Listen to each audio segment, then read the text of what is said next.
E aí galera, aqui é Gibi, sejam muito bem-vindos ao Eu Leio Gibi. Meu nome é João e o vídeo de hoje é pra gente bater um papo sobre as leituras que eu fiz no mês de março. Exatamente, vamos ter aquele momento de partilha de experiências de leitura. Antes, porém, se você não é inscrito no canal, inscreva-se, dê uma força para o canal crescer. Conte para os seus amigos a respeito do Eu Leio Gibi. Também curta esse vídeo, curte no vídeo você ajuda demais a conta o canal na divulgação do canal dentro do próprio YouTube. Faça parte do nosso grupo no Facebook e também siga o perfil do Eu Leio Gibi no Instagram. Valeu mesmo pela força e pelo apoio constante, galera. Vamos então ver aí o que eu li no mês de março do corrente ano. Mangá, só estou acompanhando um mangá no momento, que é One Punch Man. E essa é a edição de número 17. E aqui temos a sequência das batalhas que estão acontecendo por quanto dos desafios aí que os heróis, a associação dos heróis está enfrentando por conta da associação das criaturas. E é enviado para a Terra uma criatura ou surge, né, uma criatura muito poderosa, que é a Centopeia Suprema. E aí vários heróis vão enfrentar essa criatura e vai ter uma dificuldade muito grande para tentar detê-la. Há uma quantidade de destruição imensa acontecendo, até, por óbvio, surgir ele, né, o Saitama. E quando ele surge, a coisa muda de figura, e o Saitama, como ele resolve tudo com um soco só, nós já sabemos o que acaba acontecendo quando ele acaba se deparando com essa criatura tão perigosa. Uma vez também feito isso, percebe-se também uma necessidade da associação dos heróis se organizar um pouco melhor, haja vista que a associação das criaturas está cada vez mais organizada,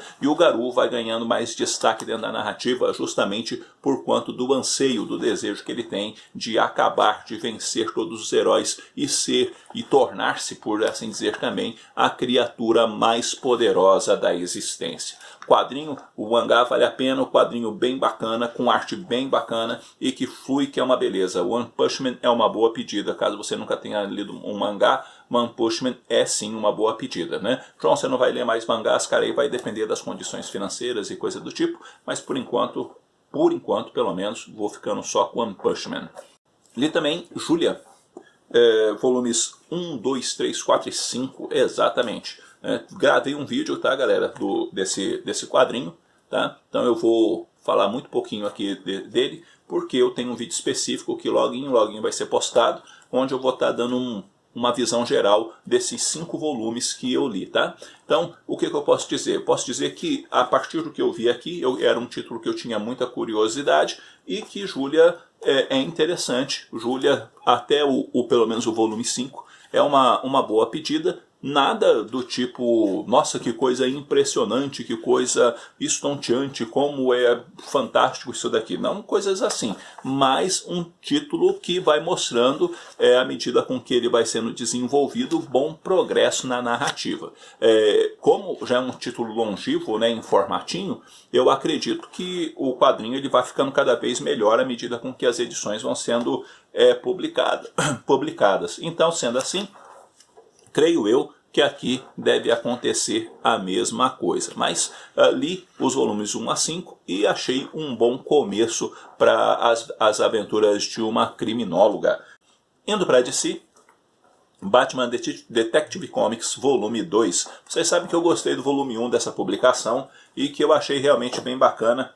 Embora tenha algumas ressalvas, né, e a maioria das pessoas não gostou, eu ainda achei proveitoso. Por outro lado, o volume 2 é de uma ruindade total do começo ao fim, tá? É um negócio esquecível, inclusive. O Batman tem que enfrentar uma nova vilã. Essa vilã tem um trauma de infância. Esse trauma de infância é porque ela acredita que o Batman matou a mãe dela.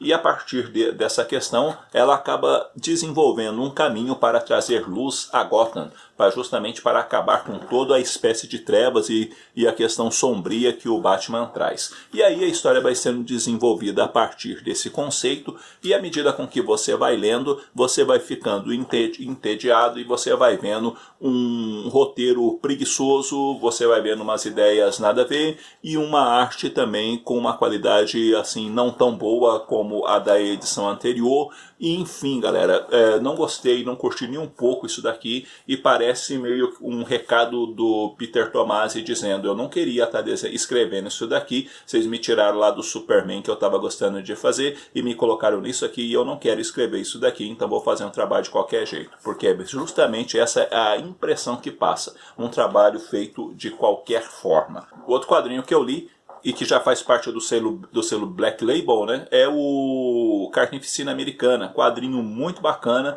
onde a gente vai ver aí questões de preconceito, um agente secreto que se infiltra dentro de uma determinada organização, e esse agente secreto tem uma série de dilemas nele, ou alguns traumas do passado que ele precisa trabalhar e que ele precisa buscar redenção. Uma história muito bem desenvolvida, uma história bem escrita, com uma arte bacana, e cara, que gibizinho legal esse daqui.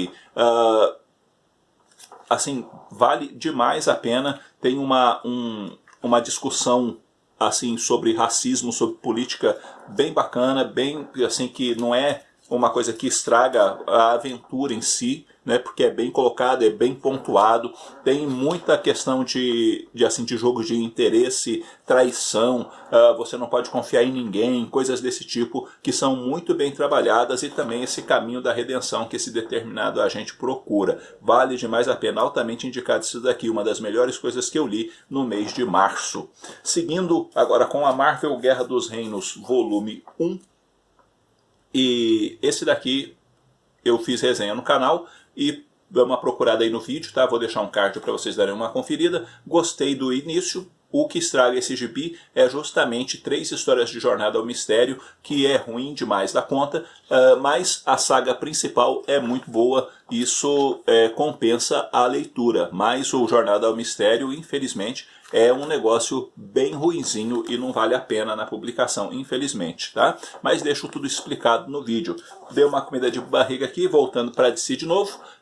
O Relógio do Juízo Final, esse é o volume 10. E temos aqui uma história onde nós vamos ter alguns esclarecimentos a respeito do Dr. Manhattan, quando que ele foi parar dentro do universo convencional da DC. Ele chama esse universo de Metaterra, e algumas coisas que vão acontecendo aqui e que vão mostrando alguns desdobramentos e a própria interferência dele dentro desses desdobramentos, onde o Superman é uma peça importantíssima dentro do universo de si e de sua criação e do seu desenvolvimento. Ou seja, o Superman é a chave, inclusive, para todo o desenvolvimento da história dessa Metaterra que influencia, consequentemente, todo o multiverso. Muito bacana a edição, tá valendo a pena acompanhar esse material. Do 1 ao 6 eu achei ele razoável, mas do 7 para frente o Geoff Johns está fazendo um trabalho soberbo nessa publicação. Compensa demais acompanhar esse quadrinho. A Espada Selvagem de Conan, volume 3, com roteiros do Gary Duggan e desenhos do Ron Garney. E que gibizinho meia boca da bexiga, que sinceramente falando é complicado. O Conan tá lá dentro daquela jornada dele de achar um bendito de um tesouro, tá lá enfrentando um determinado feiticeiro, tem 2 aliados junto com ele, essa coisa toda, e aí o Conan vai enfrentando ali dos desafios que surgem diante dele. Tem alguns lances ali que acabam acontecendo com seus aliados, que é bem complicado, porque a situação do Conan vai ficando cada vez mais difícil por causa disso, e ele precisa dar passos importantes. Depois ele descobre qual que é o tesouro, e para o Conan o tesouro que ele descobre é meio frustrante, e por aí adiante. E uma coisa que eu posso dizer com vocês com toda certeza é que o Gary Duggan não nasceu para escrever o Conan, porque ele não sabe escrever o Conan, porque é uma história rasa, muito do mais ou menos, e que ele até se esforça, mas não funciona. E eu acho ainda que a arte do Ron Garney pode ficar melhor do que ele faz aqui. Eu encomendei o volume 4, vou ler o volume 4, só que se a qualidade desse quadrinho não melhorar a partir do volume 4, tô largando, porque, sinceramente falando, o Conan merece histórias melhores do que está sendo publicado nessa revista. Conan o Bárbaro, volume 4, temos aqui uma história muito bem escrita do Conan, por sua vez, onde nós temos o Jason Aaron à frente com a arte do Mahmoud Asrar, e aí sim, o nosso amigo Jason Aaron sabe escrever muito bem uma história do Conan e desenvolvê-la de forma bem bacana, né? Aqui temos o Conan passando por aquele processo desse arco, né, onde ele... que é chamado de A Vida e a Morte de Conan. Então, o Jason Aaron vai mostrando a vida do Cimério e remete sempre no final da história, como tem acontecido desde a primeira edição, para a ideia da morte do Conan, né? Então ele vai liderar um exército, um grupo, no caso aqui, na primeira história, e na segunda história ele vai juntar umas mulheres, e com essas mulheres ele também tem um intuito de exercer justiça e pegar um sujeito que fez algo que o aborreceu profundamente no passado e que ele quer vingança desse sujeito. Que gibizinho bacana, que quadrinho bem escrito, bem desenhado, e que esse sim honra o Cimério e que vale a pena acompanhar. Mas Espada Selvagem de Conan está deixando muito a desejar, está muito abaixo do que o Conan merece como personagem e a importância do próprio Conan, sinceramente falando. As Crônicas do Fantasma, esse é o volume 3. Fiz resenha desse quadrinho no canal, dá uma conferida, é bacana, muito bacana, uma vez que reúne histórias escritas pelo Lee Falk, né, e o Lee Falk desenvolveu o Fantasma de uma forma soberba. Então isso aqui é bem bacana mesmo, galera. Também li O Fantasma, volume 4, 5 e 6, que também fiz resenha aqui no canal, para vocês darem uma conferida, né. Esse é o chamado Fantasma Sueco, né, porque são histórias feitas lá na Suécia, e que eu achei razoável, né? Razoável para bom, não é tão bom quanto o antigo não, sabe? Mas a leitura entrete, mas não é tão bom quanto o antigo. Também explico os meus motivos no vídeo. Bone, volume 1 e volume 2, estou começando a ler o volume 3, e esse negócio aqui é muito bacana. Bone é uma história muito bacana, tem esse traço todo parecendo desenho animado, né? E no começo, de certa forma, até parece tem características bem chamativas de desenho animado, como, por exemplo, um momento que vai chegar o inverno, e aí forma-se em cima do Bone uma camada de neve, ó, e aí cai tudo em cima dele, né? Então tem essa característica, mas aí a história ela vai ficando mais séria. Os três Bones, no caso, o Smile Bone, o Von Cyber Bone e o próprio Bone, né, Fone Bone no caso, eles vão entrar numa aventura num local onde vai acontecer uma série de batalhas e tudo mais, onde eles vão se juntar a Espinho e a Vovó Ben e a uma turma num local chamado Barrico Doce, enfrentando ratazanas, enfrentando o Senhor dos Gafanhotos e também um outro ser que quer voltar para a realidade e que precisa que alguns sacrifícios sejam feitos. A história é envolvente, a história tem várias camadas interessantes. E cara, como é bem trabalhado Bone. Bone, eu comecei a ler e falei assim, rapaz, será que esse negócio é isso tudo que as pessoas falam? E realmente é muito bom. Quadrinho excelente, de muita qualidade, onde o Jeff Smith trabalha de uma forma soberba aqui nessa publicação. Se você não leu, compensa ler. E quando eu comprei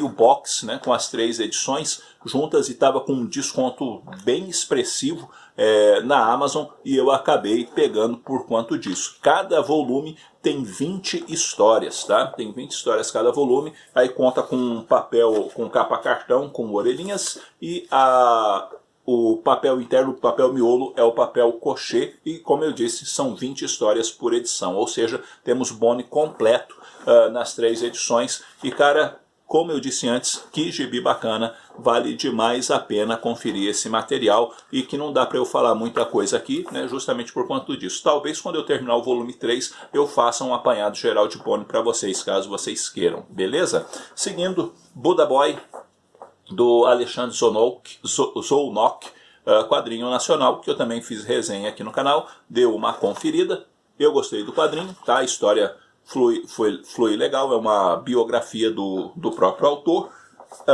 Oblivion Song, Oblivion Song volume 2, Entre Dois Mundos, também fiz resenha aqui no canal. Quadrinho de excelente qualidade, vale demais a pena dar uma conferida nesse quadrinho, tá? Confiram mesmo, porque é realmente muito bom, e tomara que venha logo o volume 3 pela editora Intrínseca. E por fim, O Divino, que é um quadrinho do Asaf Hanukkah, com o Tomer Hanukkah e o Boaz Lavi, onde vai mostrar essas duas crianças, que são crianças, vamos dizer assim, fora do normal, e que tem ali um desafio importante. Dois sujeitos, tá, vão sair de onde eles estão e vão para um local chamado Kwanlon.